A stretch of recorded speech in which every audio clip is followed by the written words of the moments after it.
ہم اپنی ایک رشتہ دار خاتون کی عیادت کے لیے کھاریاں کینٹ آئے تھے۔ وہ ہسپتال میں انتہائی نگہداشت وارڈ میں زیر علاج تھی۔ یہاں مریض کے علاوہ کسی کو زیادہ دیر ٹھہرنے کی اجازت نہیں تھی۔ یہاں میجر رینک کے فوجی افسروں کے لیے بہت خوبصورت بنگلے تھے۔ ہر بنگلے میں وسیع لان، رہائشی کمرے، ان کے پیچھے سرسبز لان۔ گرمی کے دن تھے، ہم لان میں درختوں کی ٹھنڈی چھاؤں تلے کرسیوں پر بیٹھ گئے۔ کچھ دیر آرام کے بعد میں اس خوبصورت علاقے کو دیکھنے کے لیے باہر سے نکلا۔ گھر کے سامنے چھوٹی سی سڑک کے پار گرین بیلٹ نظر آ رہی تھی۔ پھر ایک چھوٹا سا نالا تھا۔ نالے کی پار گھنے درختوں کی قطار میں ایک اور گرین بیلٹ تھی۔ پھر جاگنگ ٹریک تھا۔ جاگنگ ٹریک کے ساتھ ایک چھوٹی سی ٹرین کی پٹری تھی، جو ایک وسیع پارک کو گھیرے ہوئے تھی۔ پارک میں بچوں کے لیے بہت سے جھولے لگے ہوئے تھے۔ ایک جگہ خوبصورت پنجروں، طوطے، کبوتر، خرگوش اور جل مرغیاں تھیں۔ وہ چھوٹی ٹرین بھی کھڑی تھی جس کی پٹری پارک کے گرد کسی ہار کی طرح نظر آ رہی تھی۔ یہ ٹرین شاید بچوں کو پارک کی سیر کرواتی تھی۔ اس وقت دوپہر تھی اور پارک میں میرے سوا کوئی نہیں تھا۔ ہر طرف ایک سحر انگیز خاموشی کا راج تھا۔ کبھی کبھی کسی پرندے کی آواز خاموشی کے سحر کو توڑ دیتی اور پھر سناٹا چھا جاتا۔ میں نالے کے پل کو پار کر کے گرین بیلٹ کے کنارے بچھی کرسی پر بیٹھ گیا۔ ٹھنڈی ہوا کے جھونکے سے مست ہو کر میں نے کرسی کی ٹیک پر سر رکھ کر آنکھیں موند لی اور مجھے اونگ آ گئی۔ پھر ٹرین کے انجن کی چھک چھک سے میری آنکھ کھل گئی۔ سپہر ہو گئی تھی۔ ٹرین بچوں کو لیے پٹری پر رواں دواں تھی۔ جہاں پہلے خاموشی کا راج تھا، وہاں ان میلے کا ساز سما تھا۔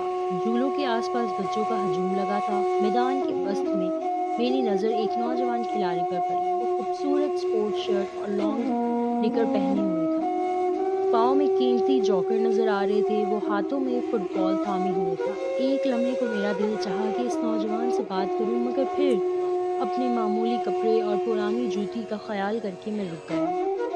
اپنی خستہ حالت دیکھ کر میں احساس کمتری کا شکار ہو گیا اور ایک قدم بھی آگے نہ بڑھا سکا۔ پھر اچانک وہ نوجوان کھلاڑی مجھے اپنی طرف آتا نظر آیا۔ جب وہ کچھ قریب آیا تو مجھے اس کی حالت کچھ عجیب سی لگی۔ پھر وہ میرے پاس آ کر رک گیا۔ میں نے دیکھا اس کے دونوں پاؤں ٹیڑھے تھے۔ یہ فٹ بال تمہارا ہے، میں نے یوں ہی اس سے بات کرنے کے لیے پوچھ لیا، مگر وہ سپاٹ چہرے اور بے تاثر نظروں سے مجھے دیکھتا رہا۔ کوئی جواب نہ دیا۔ میں نے پھر اپنا سوال دہرایا۔ وہ چند لمحے خاموشی سے مجھے دیکھتا رہا، پھر بولا، ہاں میں سمجھ گیا۔ دونوں پاؤں کے علاوہ ذہن بھی غیر متوازن تھا۔ وہ بات کا مفہوم دیر سے سمجھتا تھا۔ تمہارے ساتھی کھلاڑی نظر نہیں آ رہے؟ میں نے پھر پوچھا۔ کچھ ٹھہر کر اس نے گراؤنڈ کی طرف اشارہ کیا اور بولا، وہ وہاں ہے۔ پھر میں نے دیکھا گراؤنڈ میں کوئی کھلاڑی بھی نہیں تھا۔ پھر اچانک اس نے بچوں کی طرح کلکاری ماری اور گراؤنڈ کی طرف بھاگا، مگر ابھی چند قدم ہی بھاگا تھا کہ اس کے پاؤں آپس میں الجھے اور وہ منہ کے بل گر پڑا۔ فٹ بال اس کے ہاتھوں سے چھوٹ گیا۔ میں آگے بڑھ کر اسے اٹھایا، اس کا فٹ بال اسے دیا اور وہ آرا ترچھا چلتا گراؤنڈ کی طرف چل پڑا۔ میں چند لمحے اسے جاتا دیکھتا رہا، پھر میری نظر اپنے لباس سے ہوتی ہوئی اپنے قدموں پر جم گئی۔ میرے پاؤں میں جوتا پرانا تھا، مگر شکر الحمدللہ میرے پاؤں سیدھے تھے۔